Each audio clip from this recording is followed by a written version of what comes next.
Connecting with the divine with your eyes closed is meditation. Connecting with the divine with your eyes open is darshan. Come, let us all now move from meditation to darshan. Slowly, very slowly, please open your eyes.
Shiva, Trinitra, Diksha, Dayaka, Nityananda, Parama Shiva.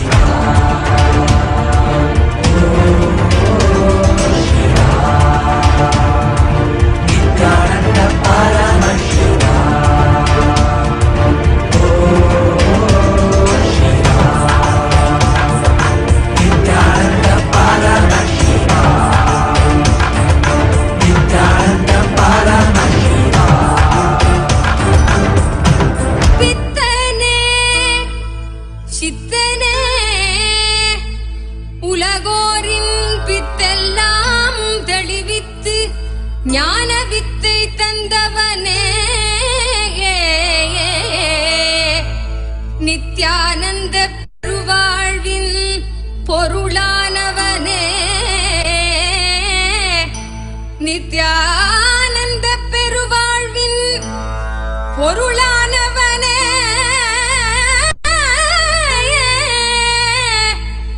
தியானக்கரம் நீட்டி எம்மை ஆண்டு கொண்டவனே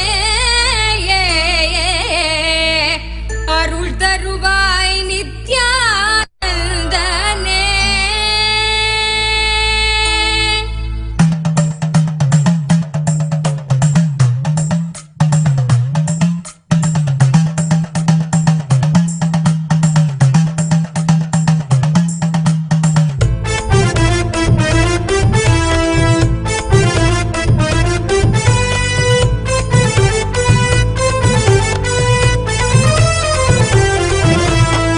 தகமலி வந்த மகாதேவிகமாய் நின்றவா அண்டத்துக்கே நித்யானந்த தியானம் தந்தவா. தகமலி வந்த மகாதேவிகமாய் நின்றவா அண்டத்துக்கே நித்யானந்த தியானம் தந்தவா. கட்டி தரும் நித்யானந்தன் தியானம் தன்னை செய்தாலது பக்தியோடும் ஸ்ரத்தையோடும் நித்யா உன்னை பூஜிப்பது. பல நாட்டவமோ பல நாள் நித்யானந்தன் ரூபம் இன்று இறையே குருவின் முன்பில் வையம் காக்கும் எண்ணம் கொண்டு தகமலி வந்த மகாதேவிகமாய் நின்றவா அண்டத்துக்கே நித்யானந்த தியானம் தந்தவா. தகமலி வந்த மகாதேவிகமாய் நின்றவா அண்டத்துக்கே நித்யானந்த தியானம் தந்தவா.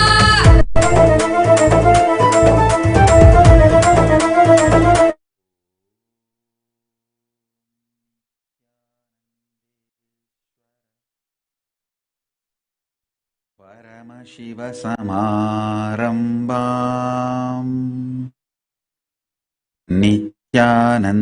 नित्यानन्देश्वरि परमशिवशक्तिमध्यमाम् अस्मदाचार्यपर्यन्ताम् वन्दे गुरुपरम्पराम्.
I welcome you all with my love and respects. I welcome all the Hindus, de facto Kailashians, all over the world. I welcome everyone sitting with us all over the world with my love and blessings.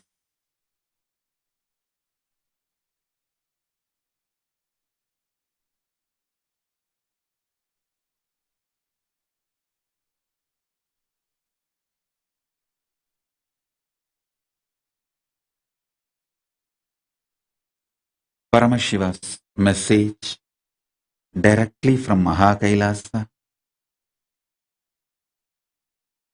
Nirvikalpa Samadhi is silence, soaked in silence, soaked inside the silence.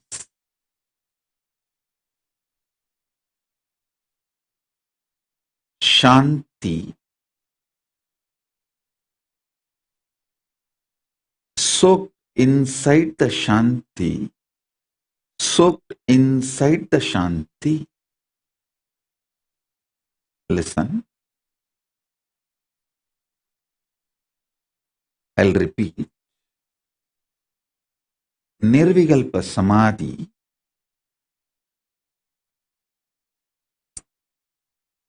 is silence, soaked inside the silence, soaked inside the silence.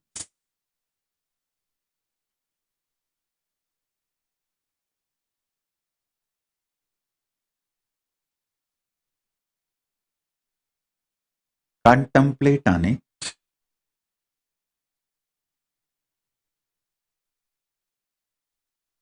Contemplate on it.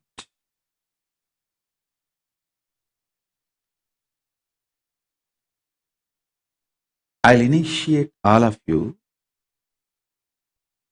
into Nirvikalpa Samadhi as a living experience today.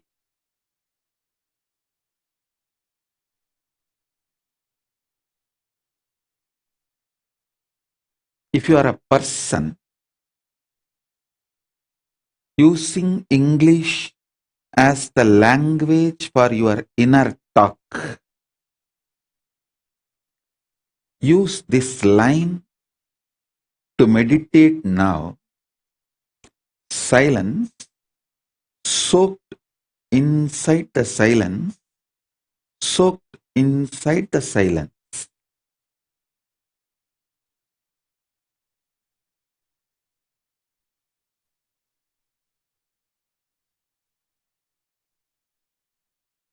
Understand? I'm going to fill you with intense, ferocious, powerful, living silence, not dead silence. Living silence. The silence I am going to inject into your being will touch your Swadhisthana chakra, means it will just terrorize the patterns and fears in you. The fears and patterns will melt down like how the metals melt in the extreme heat.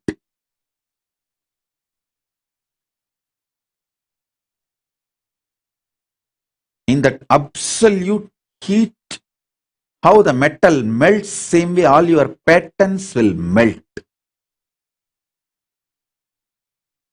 So it is not dead silence. So listen carefully.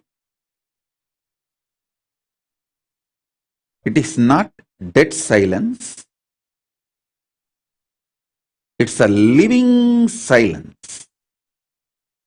I'll initiate you into this living silence. So you are liberated from the patterns. I tell you, freeing yourself from the fear gives you the power to negotiate in life. Understand? Everything is negotiation in the life. Whether the decision you take, what time to wake up, how to wake up, what to use to brush your teeth, what to use to wash your body. Everything is negotiation.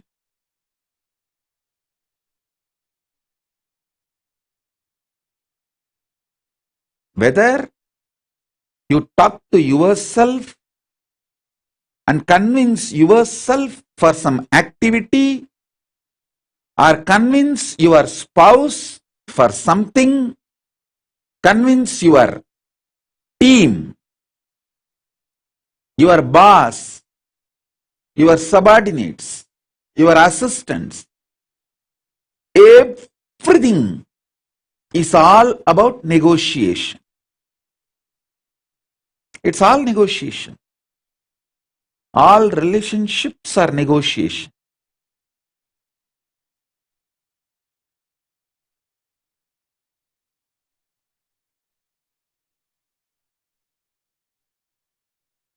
When your fear patterns melts away, you will be so clear about the negotiation with the life.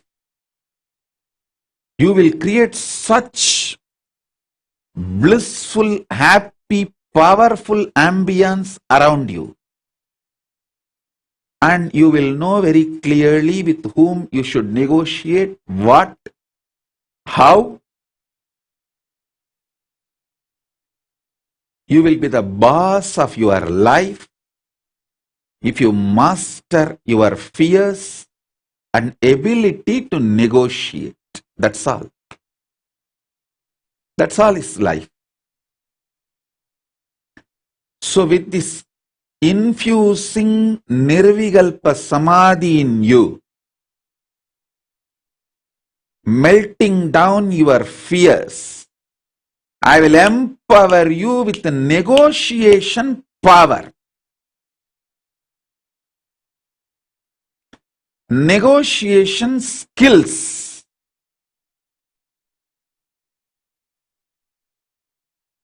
When you start negotiating in life, in business or personal relationships or with yourself, many times,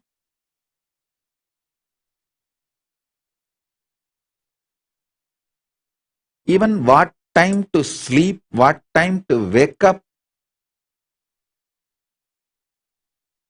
if you learn how to negotiate with yourself, you will be successful in all the lifestyle I am teaching.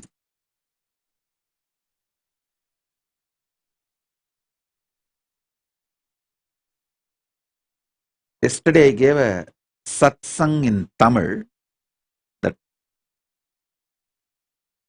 Pasi Tangum Udal Shakti, Pasi Tangal Udal Shakti, Pari Tangal Mano Shakti, Bhakti Tangal Uyir Shakti. I just have to give some clarifications about that satsang. I'll give that clarifications in Tamil, then continue the initiation.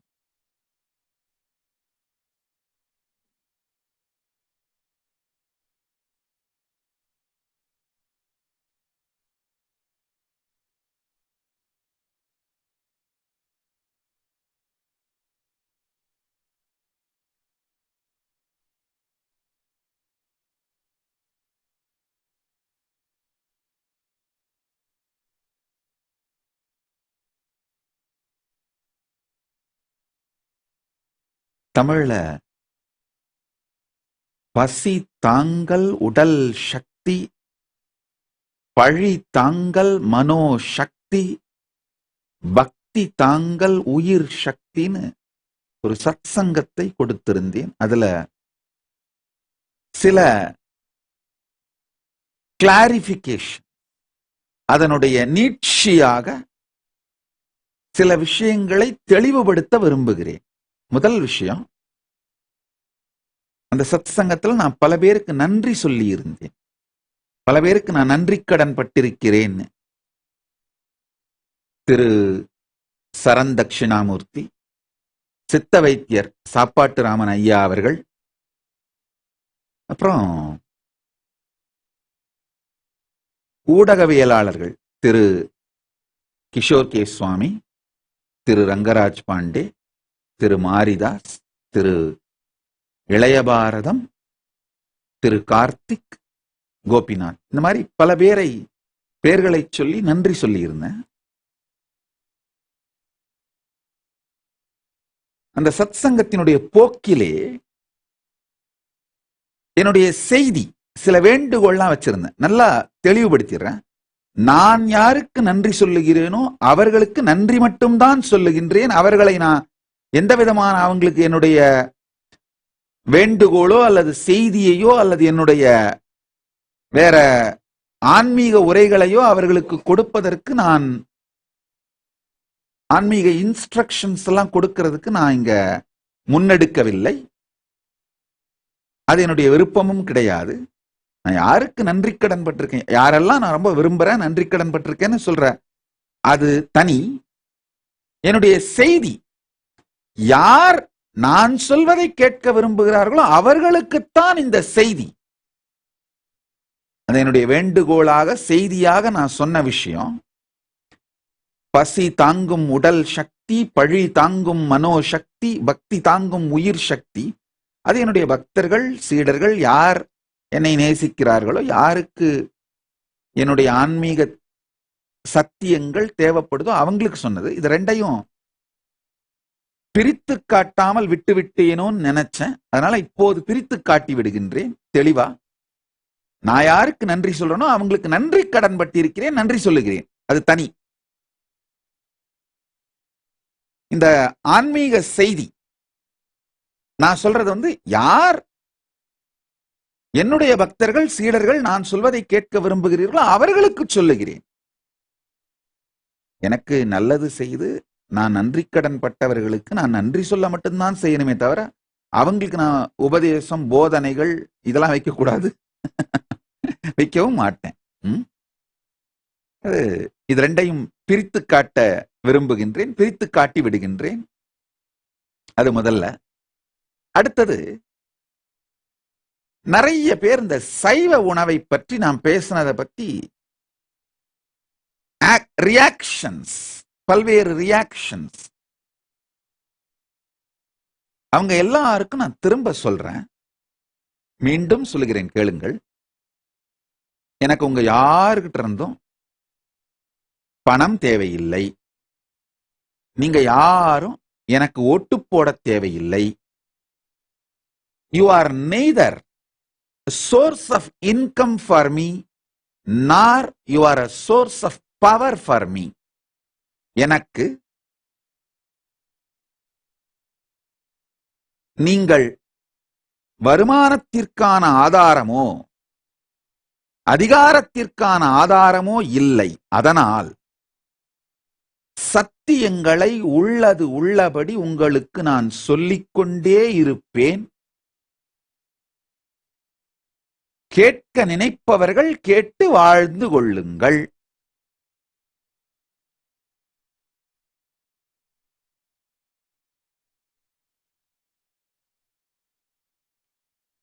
ஒருவேளை உணவு, சைவ உணவு, சைவத்துல இல்லாத சுவை வேற எங்கேயும் இல்லைங்கய்யா. நல்ல சுவையாக தரமாக எவ்வளவு அளவு வேண்டுமானாலும் எடுத்துக்கொள்ளுங்கள். ஒருவேளை உணவு சைவ உணவுன்ற பழக்கத்துக்கு உங்களுடைய வாழ்க்கையை நெறிப்படுத்திக் கொண்டீர்களானால் நீண்ட ஆயுள், நிறைந்த ஆரோக்கியம், இதுக்கெல்லாம் அப்பாற்பட்டு குறிக்கோளில் தெளிவும் அந்த குறிக்கோளை நோக்கி தொடர்ந்து தளராது இயங்குகின்ற உடலும் மனமும் அமையும்.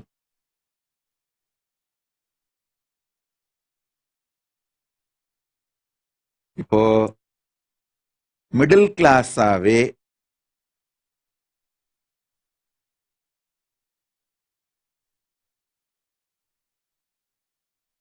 இல்ல லோயர் மிடில் கிளாஸாவே ஒரு காமன் மாஸ் மாதிரி ஆட்டு மந்தை கூட்டம் மாதிரி வாழ்ந்துட்டு செத்து போகணும்னு நினைச்சீங்கன்னா நீங்க என்ன வேணா தின்னுங்க, எதை வேணா குடிங்க, யாரு கேட்க போறாங்க?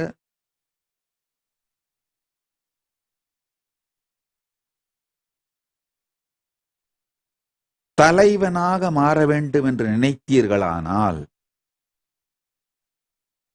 ஏதாவது உங்க வாழ்க்கையில சாதிக்கணும்னு நினைச்சீங்கன்னா, எந்த துறையாக இருந்தாலும் சரி,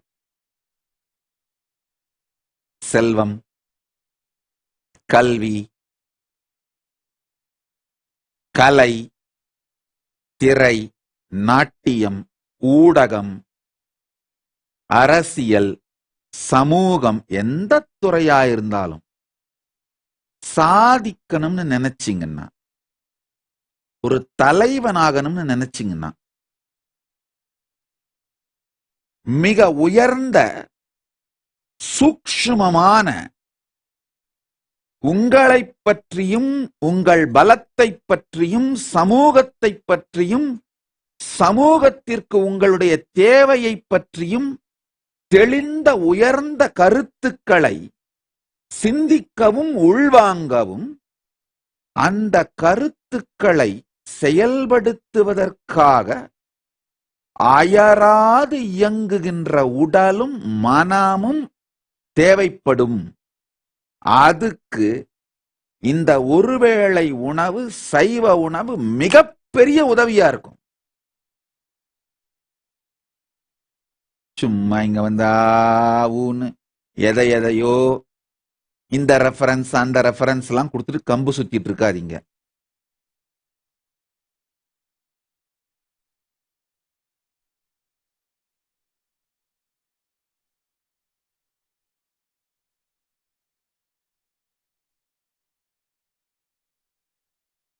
மனித இனமே தெரிந்து கொள்,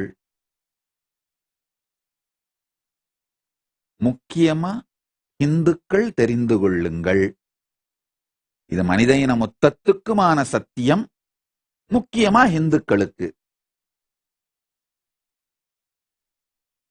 மாமிச உணவும் மதுவும் உங்கள் தினசரி வாழ்க்கையாக மாற்றப்படுவது இந்துக்கள் மீது நடத்தப்படும் இன அழிப்பு தாக்குதல். நல்லா புரிஞ்சுக்கோங்க. இந்துக்கள் எல்லாருக்கும் சொல்றேன், உங்க எல்லாருக்கும் இடம் கொடுக்கிற அளவுக்கு கைலாசத்துல நான் பெரிய நாடா இல்லாம இருக்கலாம், நான் அவ்வளவு பெரிய நபரா இல்லாம இருக்கலாம், ஆனா உங்க எல்லாருக்கும் குரல் கொடுக்கிற அளவுக்கு என்னால முடியும். உங்களுக்கும் உங்களை விழித்துக் கொள்ள வைப்பதற்கும் குரல் கொடுப்பேன், உங்களுக்காகவும் உலகம் முழுவதும் குரல் கொடுப்பேன். உங்கள் மீது நிகழ்த்தப்படும் அநீதி எதுவாக இருந்தாலும் அதிலிருந்து காத்துக்கொள்ள நீங்கள் விழித்துக் கொள்ள வேண்டி உங்களுக்கும் குரல் கொடுப்பேன். நீங்கள் அதிலிருந்து காக்கப்பட வேண்டும் என்று உலகம் அனைத்திலும் உலகம் முழுமையும் கேட்கிற மாதிரியும் குரல் கொடுப்பேன்.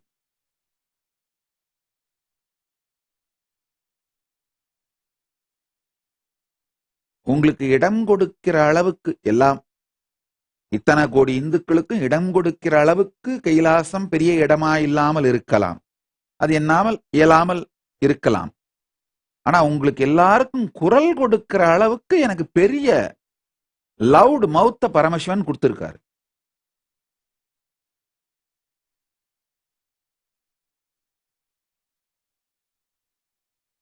அதனால மதுவும் மாமிசமும் நம்முடைய தினசரி வாழ்க்கை கிடையாது. நம்ம புராணங்கள்ல எங்கேயாவது ஒரு சில ரெஃபரன்சஸ் ஒரு ரேர் அக்கேஷன்ஸ்ல யூஸ் பண்ண மாதிரிலாம் இருக்கலாம். அது இருக்கு இல்லைன்னுலாம் வாத பிரதிவாதங்களுக்குள்ள நான் நுழைய விரும்பல. ஆனால் இப்போ நிகழ்காலத்திலே மதுவும் மாமிசமும் உங்களுடைய தினசரி வாழ்க்கையாக மாற்றப்படுவது ஹிந்து இன அழிப்பு. தயவு செய்து அதை புரிந்து கொள்ளுங்கள், விழித்துக் கொள்ளுங்கள்.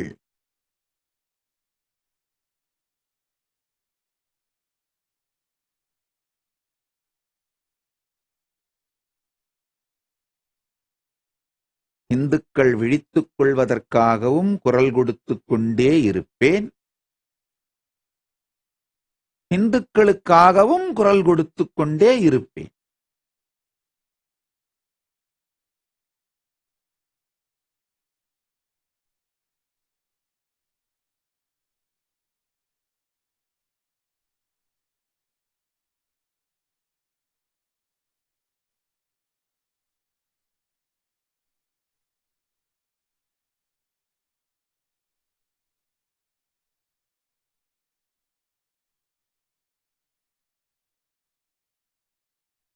என்னுடைய ஆன்மீக கருத்துக்களை விரும்புகிற மக்களுக்கு சொல்லுகிறேன், கேட்டுக்கொள்ளு.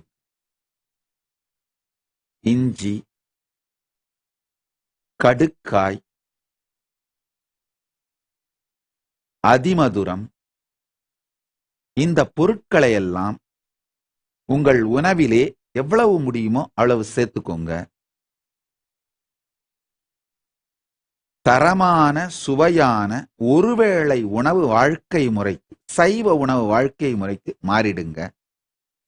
உணவும் மருந்தும் மண்ணிலிருந்து வர வேண்டுமே தவிர லேபரட்டரியிலிருந்து வரக்கூடாது. நான் அலோபதிக்கு எதிரானவன் கிடையாது. ஆனால் allopathic medicines, chemistry, chemical based medicines உங்களுடைய தினசரி வாழ்க்கையோட பாகமா மாற வேண்டாம்னு சொல்ல வரேன்.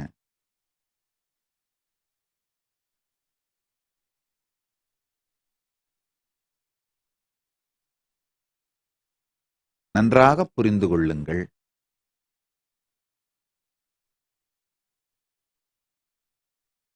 இந்துக்களே, நம்முடைய மிகப்பெரிய சொத்து என்னன்னா, நம்ம முன்னோர்கள் படு புத்திசாலிகள்.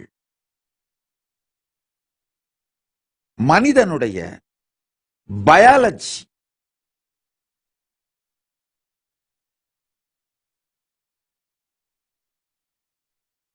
பல அடுக்குகள், பல நிலைகளில் பயாலஜியை பற்றி ஆழமான ஆராய்ச்சிகள் செய்து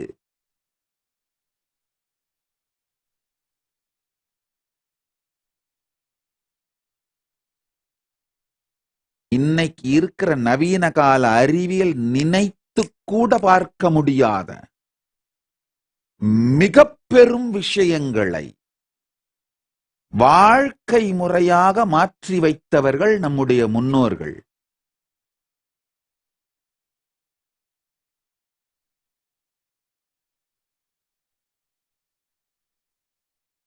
ஆயிரக்கணக்கான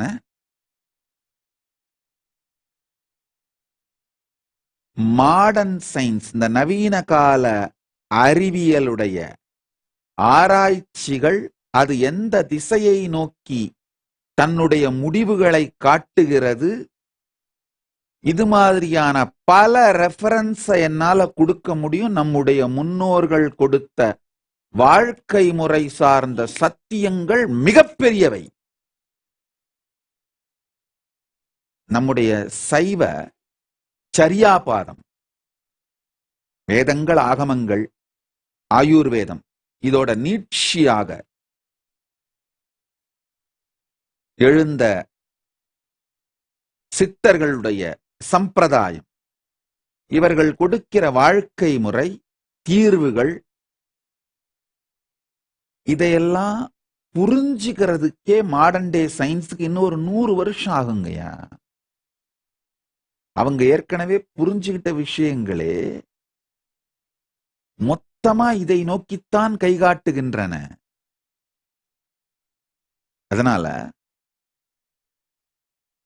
இந்துக்களே புரிந்து கொள்ளுங்கள், நம்முடைய மிகப்பெரிய சொத்து என்னன்னா, இந்து மதம் அடிப்படையா பிரபஞ்ச அறிவியல் சார்ந்தது. இந்த பிரபஞ்ச அறிவியல் சார்ந்த ஞானத்தை புரிந்து கொள்ளுகின்ற சூக்ஷ்மமான நுண் அறிவு வாய்ந்த மூளை அமைப்பும் அதை வாழ்க்கையில் வாழுகின்ற சக்தி கொண்ட உடல் அமைப்பும் தான் நம்முடைய மிகப்பெரிய சொத்து. அதை அழிப்பதற்கான சதிதான் மதுவையும் மாமிசத்தையும் உங்களுக்கு தினசரி வாழ்க்கையா பழக்கி விடுற மிகப்பெரிய சதி. ஒரு 3 ஜெனரேஷன் மதுவும் மாமிசமும் தினசரி வாழ்க்கையா வாழ்ந்துட்டீங்கன்னா, மொத்தமா நம்முடைய முன்னோர்கள் செய்து உங்களுக்கு கொடுத்த மிகப்பெரிய கிஃப்ட், நன்கொடையான அந்த ஹிந்து சரீரத்தை இழந்து விடுகிறீர்கள்.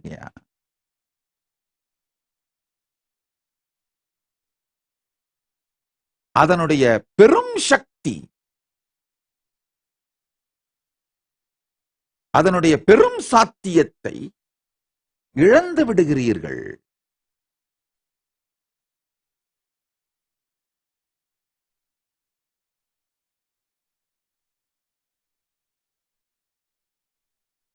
என்னுடைய ஞான கற்புக்கு நேர்மையோடு இருந்து,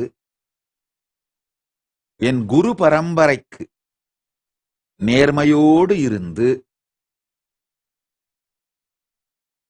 அதுல காம்ப்ரமைஸே பண்ணிக்காம சத்தியங்களை சொல்லிக் கொண்டே இருப்பேன்.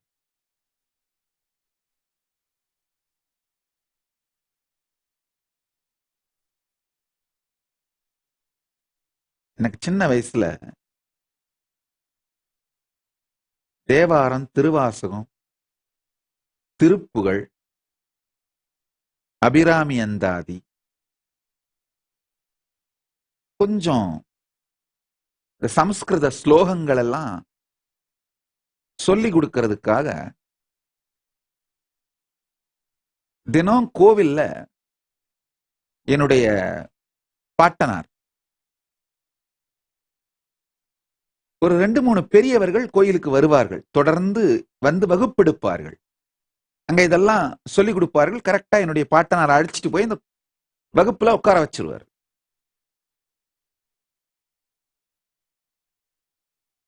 பாண்டுரங்கனார்னு ஒரு பெரிய முதுபெரும் புலவர், வித்வான். அவர் தவறாமல் வந்து வகுப்பெடுப்பார். ஒரு வயசான மாமி, பிராமண பெண், தவறாம வந்து வகுப்பெடுப்பாங்க. அவங்க பேரே என்னன்னா லபலபா மாமின்னு பேரு. எல்லாரும் அவங்களை கிண்டல் பண்ணுவாங்க. காரணம் என்னன்னா, கணீர்னு குரல் இருக்கும். அவ்வளவு அக்ஷரம் பிசகாது சுத்தமா பாடுவார்கள். ரொம்ப நல்லவங்க. சின்ன பசங்க அவங்களை கிண்டல் பண்ணா கூட அதெல்லாம் கண்டுக்க மாட்டாங்க. அவங்களுக்கெல்லாம் சம்பளம் எல்லாம் கிடையாதுங்கய்யா. யாருக்கும் கோவில்ல இருந்தோ இல்ல வேற யாரோ சம்பளம் எல்லாம் கொடுக்கறது கிடையாது. அவங்களுக்கு ஒரே சம்பளம் என்னன்னா, அண்ணாமலையானுக்கு சேவை பண்ற திருப்தி, அவ்வளவுதான். அவங்க பாட்டுக்கு வருவாங்க, உட்கார்ந்து கோவில்ல 3-4 மணி நேரம் அவங்களுடைய பக்தியை வெளிப்படுத்தி பாடுவாங்க. வந்து கேட்கிற அந்த குழந்தைங்களுக்கு எல்லாம் தவறாம கத்து கொடுப்பாங்க. ரொம்ப பொறுப்பெடுத்து அதுக்கு ஒரு சின்ன ஸ்ருதி பொட்டி, ஒரு சின்ன ஹார்மோனிய பொட்டி, சின்ன தாளம், இதெல்லாம் இருக்கும். வயசான அந்த பிராமண பாட்டி தவறாம அத ஒரு துணியில சுத்தி அதுவே தூக்கிட்டு வந்துரும்.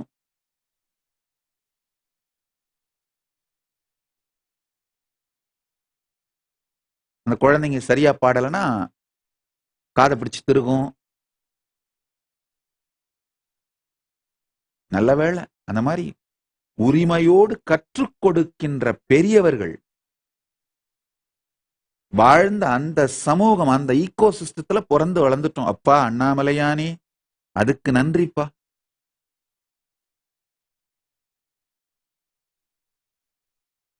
இப்ப யாராவது குழந்தைங்க சரியா பாடலன்னு காதை பிடிச்சிட்டு இருக்குன்னா போக்சோல உள்ள போட்டுருவாங்க. ஒரு குழந்தைக்கு பாலியல் ரீதியாக அநீதி இழைக்கப்பட்டால், தொந்தரவு தரப்பட்டால் சட்டம் தலையிட்டு கடமையை செய்ய வேண்டும், அவர்களை காப்பாற்ற வேண்டும். அந்த அநீதி செய்தவர், தவறு செய்தவர் சட்டப்படி தண்டிக்கப்பட வேண்டும். அதுல சந்தேகம் இல்லை, அதுல யாருக்குமே மாற்று கருத்து இல்லை. ஆனா ஒரு குழந்தைகளுக்கு ஒழுக்கத்தை கற்பிப்பதற்காக ஆசிரியர்கள் தண்டனை கூட கொடுக்க கூடாது, அது கொடுத்தா கூட ஆசிரியர்கள் மேல சட்டம் பாயும் அப்படின்னு சொல்றது சமூகத்தை எங்கு சென்று நிறுத்தும் எனக்கு தெரியாது. அது அவங்க விருப்பம், என்ன பண்றது, அதை பற்றி நாம் ஒன்னும் சொல்ல முடியாது.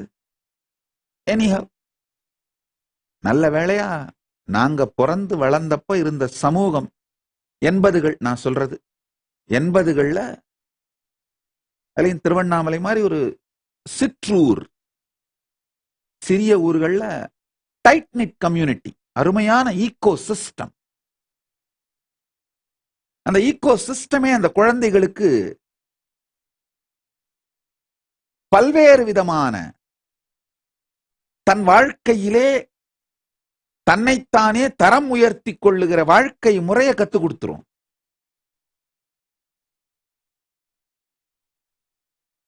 ஒண்ணுமே இல்லைங்கயா, இந்த லபலபா மாமின்னு நான் சொல்றேன் இல்லைங்க, அந்த மாதிரி ஒரு கேரக்டர் அவங்கள திரும்ப உருவாக்குறது அப்படிங்கிறது சாத்தியமே இல்லை.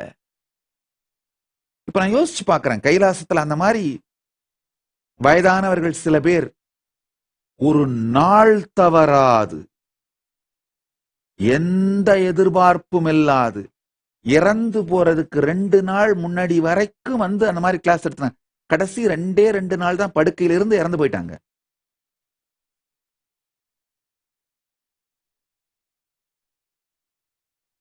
இந்த குழந்தைங்கலாம் பட்டப்பேர் வச்சு கூப்பிட்டா கூட சிரிச்சுக்கிட்டே, அதுக்கெல்லாம் கோவப்பட மாட்டாங்க. ஒழுங்கா பாடலைனா மட்டும்தான் கோவப்படுவாங்க. பட்டப்பேர் வச்சு கிண்டல் பண்ணாலாம் கோவப்பட மாட்டாங்க. என்ன மாதிரியான கேரக்டர்ஸ்,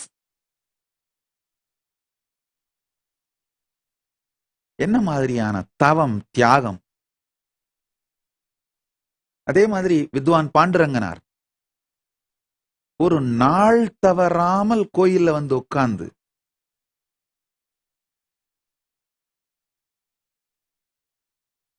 அது மாதிரியான கேரக்டர்ஸ் எல்லாம் கைலாசத்துல கூட என்னால ரிப்ளிகேட் பண்ண முடியுமான்னு தெரியல.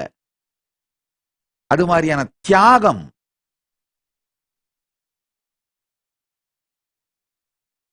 தன் கடன், அந்த என் கடன் பணி செய்து கிடப்பதே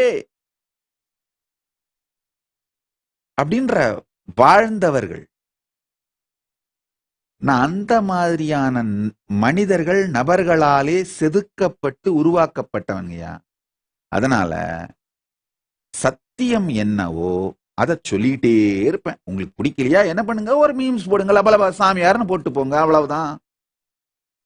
போட்டு ஜாலியா இருங்க. வேணா நான் சொல்றேன்,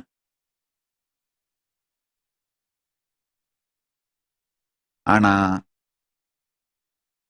இந்துக்கள் விழித்துக் கொள்வதற்கும் குரல் கொடுத்துக்கிட்டே இருப்பேன். இந்துக்களுக்காகவும் உலகம் முழுக்க குரல் கொடுத்துக்கிட்டே இருப்பேன், அவ்வளவுதான்.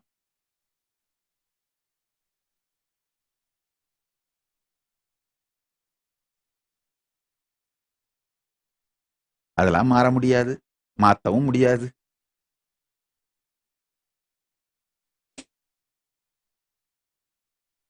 இந்த ஒரு சின்ன நிகழ்ச்சி இது நான் பதிவிடணும்னு நினைக்கிறேன்.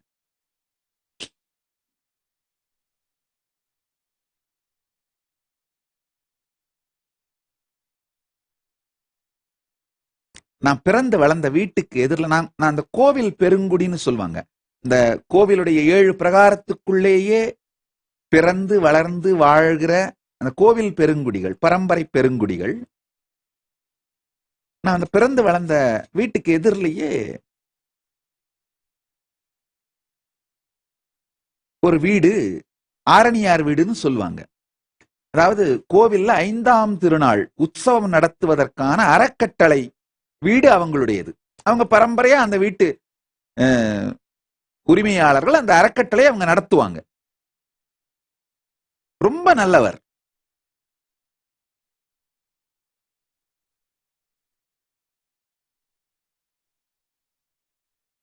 அவர் இப்ப இல்ல. ஆனா அவங்களுடைய வாரிசுகள்லாம் நிச்சயமா இருப்பாங்க. அவங்கெல்லாம் கேட்டு சந்தோஷப்படணுன்றதுக்காக தான் இந்த நிகழ்ச்சியை பதிவிடுறேன்.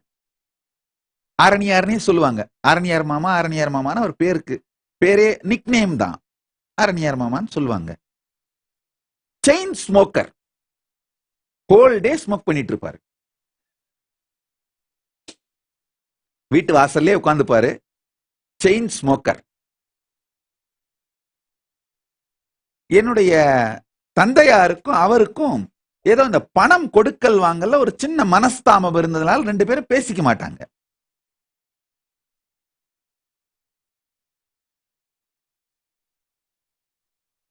நாங்க லார்ஜ் ஃபேமிலி. சைவ குடும்பங்களே அந்த மாதிரி தான் லார்ஜ் ஃபேமிலியா இருப்பாங்க. கூட்டு குடும்பம். என்னுடைய குடும்பம் சார்ந்த ஒரு குழந்தை ஒரு மேபி ஒரு 14-15 வயசு இருக்கலாம். ஒரு பையன் வீட்டுல யாருக்கும் தெரியாம ஒரு மூல கடையில நின்று சிகரெட் பிடிச்சிட்டு இருந்தான். எங்க குடும்பத்து பையன் வீட்டுல யாருக்கும் தெரியாம ரகசியமா சிகரெட் பிடிச்சிட்டு இருந்தான். இவர் இந்த ஆரணியார் மாமா செயின் ஸ்மோக்கர். அவர் அந்த கடையில் அவன் பிடிக்கிறத பார்த்து இந்த பையனை பளிர் அடிச்சிட்டார்.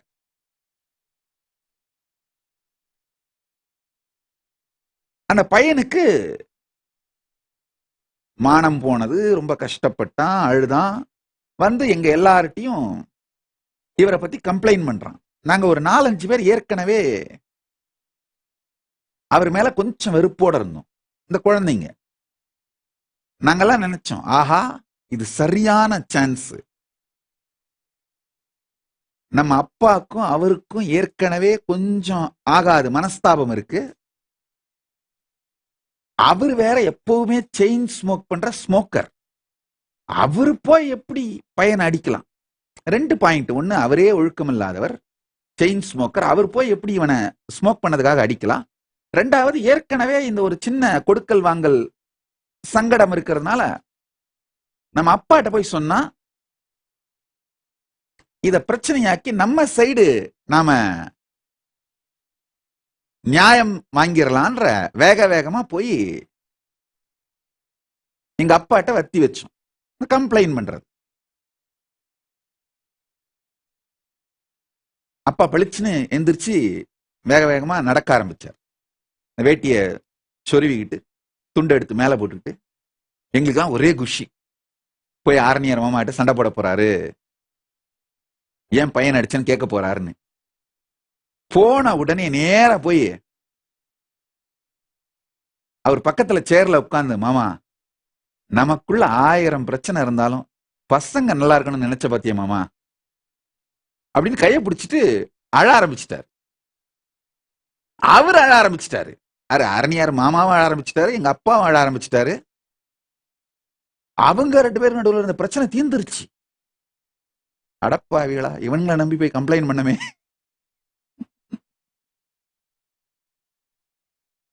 இது மாதிரியான பெரியவர்கள் இருந்த ஈகோ சிஸ்டம்ங்கயா.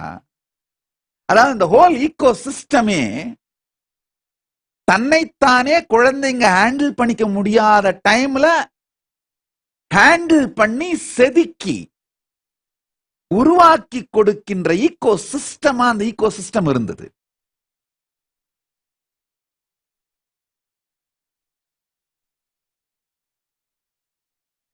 அது மாதிரியான ஈகோ சிஸ்டத்துல பிறந்து வளர்ந்தவனா. அதனால சத்தியம் என்று தெரிவதை சொல்லிக்கிட்டே இருப்பேன். அதுக்கப்புறம் அந்த அரணியார் மாமா என்ன பண்ணாரு, எந்த பையனை அடிச்சாரோ அந்த பையனை கூப்பிட்டு, அப்பா நான் தான் இதை பழகிட்டேன், விட முடியல. ஆனா இது எந்த அளவுக்கு எனக்கு செலவும் வைக்குது, என் உடல் நலத்தையும் கெடுக்குதுன்னு எனக்கு தெரியும், விட முடியல. நீ அந்த மாதிரி வீணா போயிடக்கூடாதுன்றதுக்காக தான்ப்பா அடிச்சேன், வேற ஒண்ணும் இல்லப்பா. கடைசியில இன்னமும் அந்த யார் அடி வாங்கினாரோ அந்த பையன் டீ டோட்டலரா இருக்காரு. நல்லா புரிஞ்சுக்கோங்க, உங்களுடைய வாழ்க்கையிலே அழிவை தரக்கூடிய பழக்கங்களை சகஜமான வாழ்க்கை முறைன்ற மாதிரி உங்களை பிரெயின் வாஷ் பண்ணி குடிக்க பழக வைத்து, புகைக்க பழக வைத்து, மாமிச உணவுக்கு பழக்கப்படுத்தி விடுபவர்கள்தான் உங்களுடைய மிகப்பெரிய விரோதிகள், துரோகிகள். நீங்க அவங்களெல்லாம் ஃப்ரெண்ட்ஸ் நினைச்சீங்கன்னா அது உங்க விருப்பம்.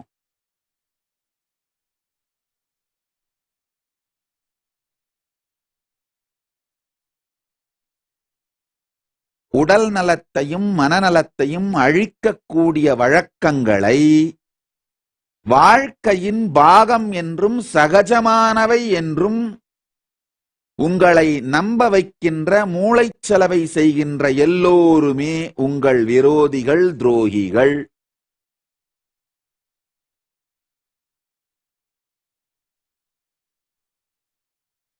அதனால கொஞ்சம் கஷ்டமா இருந்தாலும் தன்னைத்தானே கட்டுப்படுத்திக் கொள்ள முடியாத வயதிலே நம்முடைய பெரியவர்கள் நம்மை கட்டுப்படுத்துவதற்கு அனுமதித்தோமானால், அது மாதிரியான ஈகோ சிஸ்டம் உங்களுக்கு அமைஞ்சிருச்சுன்னா வாழ்க்கை இனிக்கும், நீண்ட ஆயுளோடும் நிறைந்த ஆரோக்கியத்தோடும். அது மட்டும் இல்லைங்கயா, முதுமை காலத்துல ரத்தத்துல சூடடங்கின பிறகு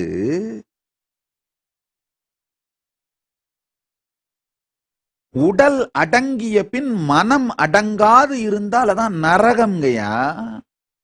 நல்லா புரிஞ்சுக்கோங்க, மனம் உடல் அடங்குவதற்கு முன்பாகவே மனம் அடங்கிவிட்டால் அது சொர்க்கம். உடல் அடங்கிய பின்னும் மனமடங்காதிருந்தால் அது நரகம்.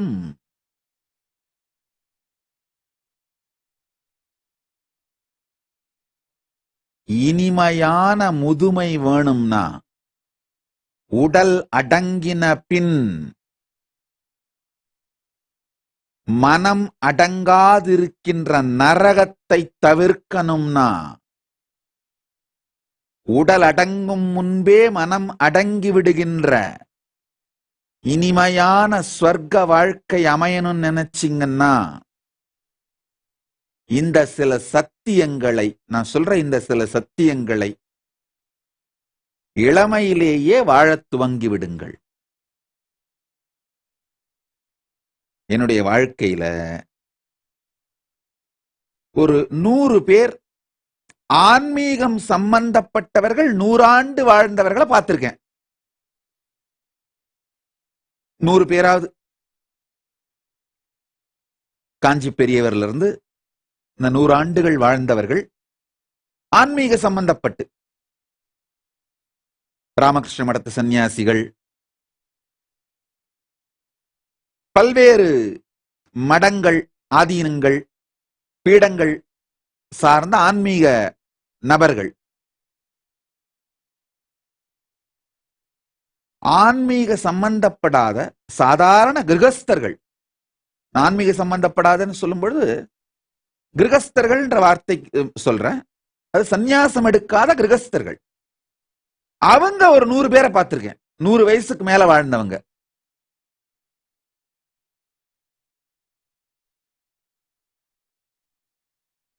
ஆன்மீக சம்பந்தப்படாத அப்படின்ற வார்த்தை சரியான வார்த்தை கிடையாது, சந்நியாசம் எடுக்காத அப்படின்ற வார்த்தையை வேணா யூஸ் பண்ணிக்கலாம். ஏன்னா அவங்க எல்லாமும் கூட வாழ்க்கையில முழுமையா ஆன்மீகத்தை வாழ்ந்திருக்காங்க. இந்த சந்நியாசிகள் தரப்புலையும் 100 பேரை பார்த்திருக்கேன், கிரகஸ்தர்கள் தரப்புலையும் 100 பேரை பார்த்திருக்கேன். 100 ஆண்டுக்கு மேல வாழ்ந்தவங்க. காஞ்சி பெரியவர் 100 ஆண்டுக்கு ஜஸ்ட் சில மாதங்கள் கம்மியா வாழ்ந்தாரு, அவ்வளவுதான். என்னுடைய பாட்டி, பெரிய பாட்டி 103 வயசு வாழ்ந்தாங்க. என்னுடைய தாயாருடைய பாட்டியார நான் பார்த்திருக்கேன். இது மாதிரி 2 தரப்புலையும், கிரகஸ்தர்கள் சன்னியாசிகள் 2 தரப்புலையும் 100 பேரை பார்த்திருக்கேன். பார்த்திருக்கேன்னா வெறுமனே ஒரு தரம் இல்ல, அவங்களுடைய வாழ்க்கை முறையையே பார்த்திருக்கேன். இவங்க எல்லாருடைய வாழ்க்கை முறையிலையும் ஒரு விஷயத்தை நான் காமனா பார்த்தேன். குறைந்த அளவு உண்ணுகிற வழக்கத்தை வாழ்க்கையா வச்சிருந்தாங்க. இந்த 200 பேர் லைஃப் ஸ்டைல்லையும் நான் உட்கார்ந்து என்னுடைய மெமரியில இருந்து பென் டவுன் பண்ணேன்னா, சில பேர் ஏர்லி மார்னிங் எந்திரிக்கிற பழக்கம் இருந்திருக்கு, சில பேருக்கு அந்த பழக்கம் இல்ல, சில பேர் ரொம்ப சீக்கிரம் தூங்க போற பழக்கம் இருக்கு, சில பேர் ரொம்ப லேட் நைட் வரைக்கும் முழிச்சிருக்காங்க, சில பேர் ஒரு வஸ்திரம் உடுத்திக்கிறவங்க, அதுல சில பேர் வஸ்திரமே உடுத்தாத நாகா சன்னியாசிகள், சில பேர் ரெகுலரா ட்ரெஸ் பண்ணிக்கிறவங்க, சில பேர் சிவனை வழிபடுகிற சைவர்கள், சில பேர் விஷ்ணுவை வழிபடுகிற வைஷ்ணவர்கள், சில பேர் அவங்க லைஃப்ல யோகா பண்றவங்க, சில பேர் யோகா பண்ணாதவங்க. இந்த மாதிரி வேற வேற வேற வேற அவங்களுடைய லைஃப் ஸ்டைல் பத்திலாம் சொல்லலாம். ஆனா ஒரு விஷயம், 200 பேர்கிட்டையும் நான் பார்த்த ஒரு விஷயம், இந்த ஒருவேளை உணவு. வயசான காலத்துல இல்ல, சின்ன வயசுல இருந்தே குறைந்த அளவு உணவோடு வாழ உடலையும் அவங்களுடைய whole system, breathing system, digestion system, thinking system. ஏன்னா உங்க உணவு பசி மூளை சார்ந்தது. மூளைதான் பசிக்கான கெமிக்கல்ஸையும் ஹார்மோன்ஸையும் உற்பத்தி பண்றதுக்கான இன்ஸ்ட்ரக்ஷன் கொடுக்கிறது. உங்க மூளையை கன்வின்ஸ் பண்ணிட்டீங்கன்னா, ஒருவேளை உணவோடு சைவ உணவோடு நம்மளால ஆரோக்கியமா வாழ முடியும்னு உங்க மூளையை கன்வின்ஸ் பண்ணிட்டீங்கன்னா 80% வேலை முடிந்து விட்டது.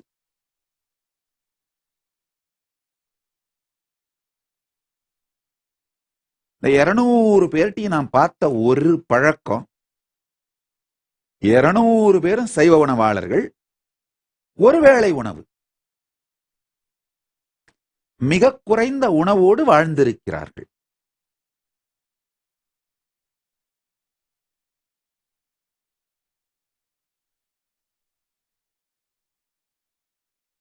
இந்த 200 பேருமே அல்சீமியஸ் வந்தது கிடையாது, இந்த வயசான காலத்துல வர நினைவு தப்புதல் வரல, நல்ல திடமா இருந்து கடைசியா போற நாள் வரைக்கும் தெளிந்த நினைவோட இருந்து, அதுலயும் சித்தகங்கா மடத்து சிவகுமார சுவாமிகள் கர்நாடகாவோட பீடாதிபதி, நம்ம தியானபீடம், நம்முடைய கர்நாடகா விடுதி ஆசிரமத்தை துவங்கி வைத்தவர் அவர்தான். எனக்கு அவருக்கு நீண்ட நெடிய உறவு, அவருடைய பேரருளும் ஆசியும் அன்பும் எப்போதும் எனக்கு இருந்தது. இறக்கிறதுக்கு முன்னாடி அவர் கொடுத்த கடைசி இன்ஸ்ட்ரக்ஷன் என்னன்னா, குழந்தைங்கள்லாம் சாப்பிட்டு முடிச்சிடட்டும். அவங்க அவருடைய குருகுலத்துல ஒரு 10,000 குழந்தைகள் படிக்கிறார்கள். மொத்தமா அவருடைய கல்வி நிறுவனங்கள், மடத்தை சுத்தி பல கல்வி நிறுவனங்கள் இருக்கு. அந்த கல்வி நிறுவனங்களை ஒரு மேபி குறைந்தபட்சம் 2 லட்சம் மாணவர்கள் படிக்கிறார்கள். குருகுலத்துல ஒரு 10,000 குழந்தைகள் படிக்கிறார்கள். அதை விட கொஞ்சம் ஜாஸ்தியா கூட இருக்க வாய்ப்பு இருக்கு. அவர் சொன்னது, அந்த குழந்தைங்கள்லாம் சாப்பிட்டு முடிச்ச அப்புறமா நான் சமாதியான விஷயத்த இன்ஃபர்மேஷனை ரிலீஸ் பண்ணுங்க, ஏன்னா குழந்தைங்க சாப்பிடுறது டிஸ்டர்ப் ஆயிட வேண்டாம் அப்படின்னு சொல்லிட்டு உடம்ப விட்டாரு. நினைவு தப்பாது, குறிக்கோள் மாறாது, நேர்மையோடு வாழ்ந்த, இந்த பக்கம் 100 பேர் அந்த பக்கம் 100 பேர் பார்த்திருக்கேன். சன்னியாசிகள் 100 பேர், கிரகஸ்தர்கள் 100 பேர், 100 வயசுக்கு மேல வாழ்ந்தவங்கள. இந்த 200 பேருக்கும் இருந்த ஒரு காமன் ஹேபிட் மிக குறைந்த உணவோடு வாழ்தல். அதனால சைவ உணவு மிக குறைந்த உணவோடு வாழ்தல் அப்படிங்கிற பழக்கத்தை சின்ன வயசுல இருந்தே பழகிட்டோம்னா, நான் நினைக்கிறேன் 20 வயசுக்கு மேற்பட்ட எல்லாருமே இதை பழக ஆரம்பிச்சிடலாம். பழகிட்டோம்னா நீண்ட நெடிய ஆரோக்கியமான மன தெளிவோடு வாழுகின்ற, நிறைவோடு வாழுகின்ற வாழ்க்கைய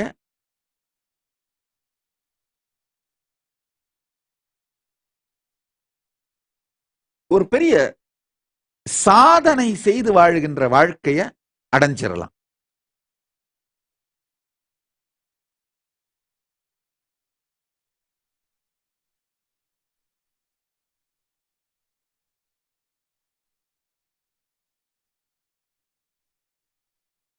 இந்த ஃபால்ஸ் ஹங்கர்னு சொல்லுவாங்க. ஃபால்ஸ் ஹங்கர்னா என்னன்னா, நம்ம உடம்பு ஏற்கனவே சேர்த்து வச்சிருக்கிற கொழுப்பை ஜீரணம் பண்ண ஆரம்பிக்கும் பொழுது ஒரு சிக்னல் கொடுக்கும். அந்த ஹீட்ட மேலும் உணவு தேவைப்படுகிற ஹங்கர்னு நாம தப்பா கணக்கு போடுறதுதான் நம்ம வாழ்க்கையில் இருக்க மிகப்பெரிய பிரச்சனை. வள்ளுவர் சொல்றார் இல்லையா, மருந்தென வேண்டாவாம் யாக்கைக்கு அருந்தியது அற்றது போற்றி உனின். உள்ள போனது வெளியில போன பிறகு அதுக்கப்புறமா சாப்பிடுறதுன்ற பழக்கத்தை வச்சுக்கிட்டாலே போதுமானது. இந்த ஒருவேளை உணவுக்கு வந்தீங்கன்னா தேவையில்லாத வெயிட்டும் குறைஞ்சிரும், வெயிட் ஆட் ஆகிட்டே போகாது.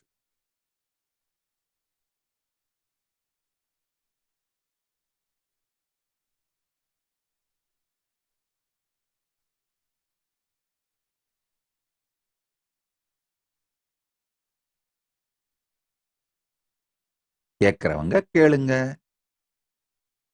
நான் சொல்லிக்கிட்டே இருப்பேன். பிடிக்கலன்னா என்ன, லபலப சாமியார்னு ஒரு மீம்ஸ போட்டு போய் படுத்துக்கோங்க, விடுங்க, அவ்வளவுதான். இதுல போய் என்ன இருக்கு?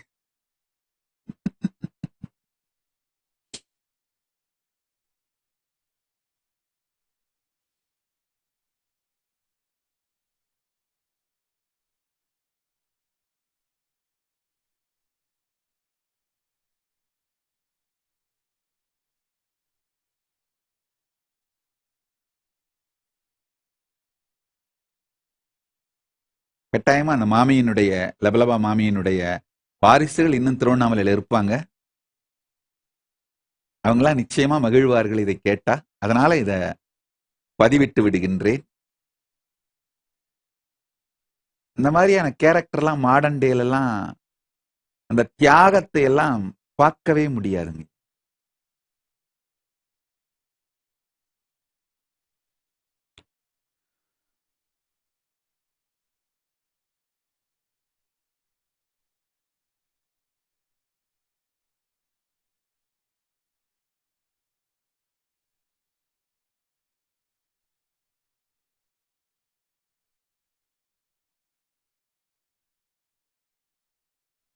நீங்கள் எல்லோரும் நித்யானந்தத்தில் நிறைந்து, நித்யானந்தத்தில் கரைந்து, நித்யானந்தத்தில் மலர்ந்து, நித்யானந்தமாகிட ஆசீர்வதிக்கின்றேன். ஆனந்தமாக இருங்கள்.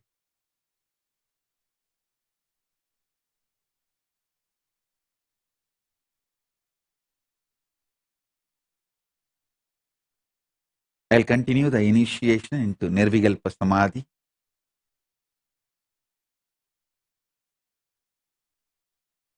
Sit straight.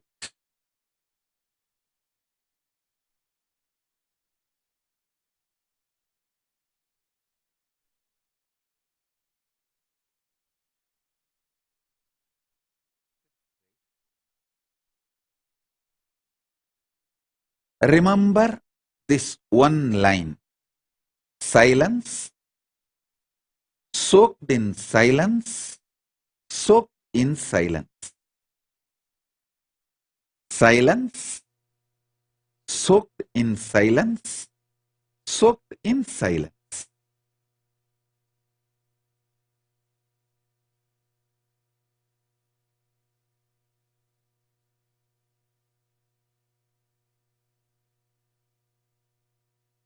Just meditate on this one line. Om.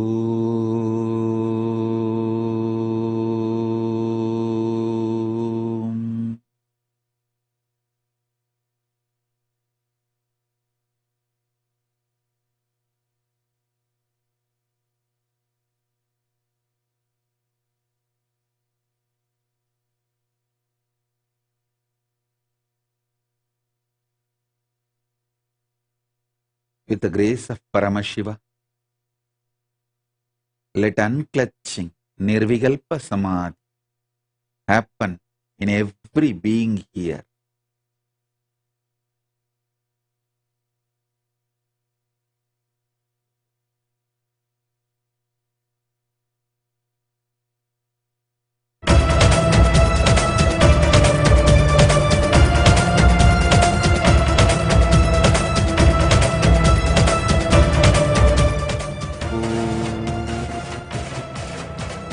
Om Namah Shivaya. Om.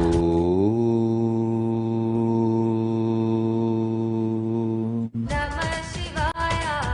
Hari Om Namah Shivaya. Om. Namah Shivaya. Hari Om Namah Shivaya. Om Namah Shivaya. Hari Om Namah Shivaya. Dhirastanu Prabhurbhima Pravaro Varado Varah Sarvatma Sarvavidyat Sarva Sarvakaro Bhavah Jati Charmi Shikhandi Cha Sarvanga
I bless you all to experience Nirvikalpa Samadhi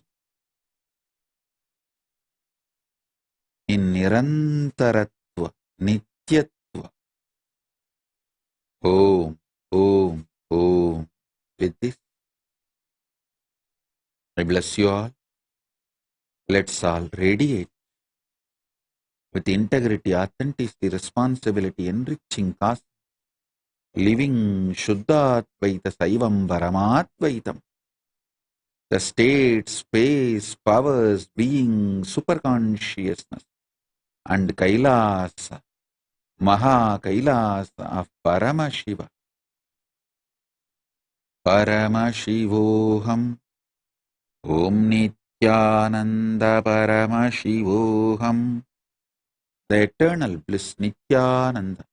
Thank you. Be blissful.